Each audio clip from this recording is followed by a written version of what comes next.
I want to turn now to CBS News correspondent David Begnaud. He's on the ground in Houston. You've spoken to evacuees in Houston. What are they saying to you? The stories are just epic. Well, let me tell you what just happened. So we were trying to find some of the civilian Samaritans, right? And we were standing just outside this Crispy Chicken. And by the way, we had been here for the CBS Evening News because that city bus and vehicles were stranded and people were coming out of their apartment complex wheeling babies on mattresses and in little dinghy boats. So anyway, we saw a man standing on the corner and he flagged down some guys and he said, "Hey, y'all have a boat. My fiance and her family are stranded. Can you help them?" They said, "Yeah, no problem." So we asked, can we go along? We want to document it. Sure enough, we hop in the boat. We probably went a mile up the road. I got to tell you, we went through some rough areas where at one point we weren't sure if it was safe to do so. They checked it out before. We went through there. We got into this neighborhood in the Meyerwood area of Houston, and we got into the neighborhood and it was clear that there was water in homes. And when we got up to this particular home, inside was an elderly woman, the grandmother, her two daughters, a granddaughter, and some pets. Rena, they had been inside that home since 6 o'clock this morning, calling 911 with 2 feet of water inside, sitting on their beds, waiting for help. And I asked the granddaughter, I said, what would happen when you'd call 911? And she said, essentially, they told us, take a number. You're in line. We're going to get to you eventually. Well, the only people who got to them were these civilian Samaritans. A guy from College Station, Texas, who has 6 kids, who got a call from his buddy who's in Dallas, who said, hey, listen, I got a boat, let's go. And so they showed up. So we were there as they loaded this family into the boat and brought them out and reunited them with the young man who initially said, hey, will you come help my family? Rena, I got to tell you, I'm from South Louisiana, and I remember during Hurricane Katrina, people who called themselves the Cajun Navy activated, hooked up their boats, and headed to New Orleans. Well, guess what? They did it again today.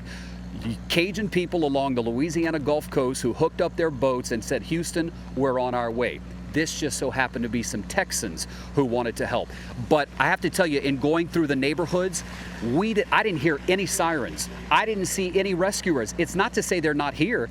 It's just to say that they're so busy doing other things that we didn't see a lot of them. Also, some moments that sort of left you feeling helpless. We were coming out of a neighborhood earlier, and there were probably 8 people in a window waving for help.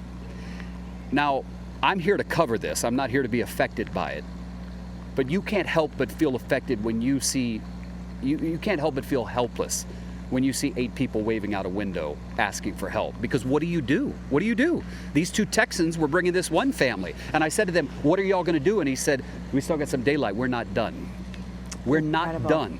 Incredible. I can only imagine it, just turning away from these people who need the help. David, we have also even seen the Houston Police Department a short time ago tweeting out, if you've got a boat, here's the number. Right. Come and help us. So we should also send caution. If you've got a boat, it is dangerous out there.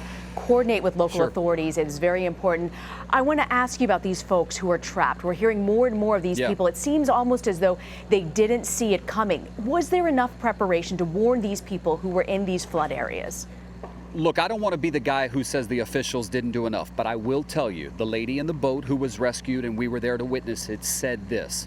Why didn't they tell us that we should evacuate? Why did they tell us it was okay to stay in our homes, right? Apparently there's this website that a bunch of people are on down here. Is it nextdoor.com? I'm asking my producer. Yeah, nextdoor.com, where a bunch of people in this area are going on a message board and posting things like, I'm in my attic, I've been waiting for hours, I can't get help. And that's how they're communicating amongst themselves as they're waiting for rescuers to arrive. So again, look, a lot of questions will be asked when this is all over as to whether or not the officials did the right thing. But I'll tell you, Art Acevedo, who's the Houston police chief, tweeted something, and I don't remember exactly what it was verbatim, but paraphrasing, he said something to the effect of, we're exhausted, but we're not about to stop right now helping our fellow Houstonians. So look, it's about to be dark. It is not safe for our crews to be out and about, and so we're not, because the tough part, Rena, is driving around this city. You don't know when you're about to hit a pocket of water. And you can go down this street where the water honestly is receding, but then you go to another area where the water is right here. And we went, and I saw water in houses where it was waist deep, and there was an elderly man, a 90-year-old man with an oxygen tank, and his son said, we're just waiting on our boat. People have called their friends who have boats and said, listen, we don't know when help is coming, so can you come? Yeah, incredible. And we should also note there's a website, drivetexas.org, that'll tell folks what roads are impassable at this hour. David, right. Are these folks that you're talking to, are they now heading to shelters? Where do they go now that they are evacuated their homes? So like the family that we just got some video of, which, by the way, you'll get their full story tomorrow on CBS This Morning, they actually went to the fiance who initially flagged down everyone for help. So they went to his house. We know, obviously, you just heard from the Red Cross woman, they're going to do everything they can in terms of shelters. A lot of people are staying with relatives. But Rena, I cannot stress how many people are still waiting on help tonight. I mean, there are people literally on their doorstep as the water is coming in who are still waiting on help. It is heartbreaking, and we are hearing more and more these calls for help that 911 is just inundated and can't get to. David, you've been there since the start of the storm. Can you describe for us, though, how things have progressed over the past few days from the start to this very moment? Look, we were there when Harvey made landfall in Corpus Christi, Texas, as a Category 4. Catastrophic damage is what forecasters predicted. And sure enough, the coastal community of Rockport, Texas, took a direct hit. The mayor said, quote, "We took it on the nose." They were so worried about what would happen in Rockport. The mayor had told people who stayed behind, if you decided to stay, write your Social Security number on your arm, because I think that's the only way we'll be able to identify you when it's over.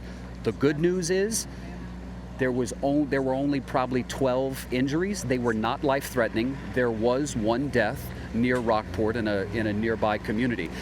But the destruction in Rockport is immense. I mean, there are homes that have fallen into the water.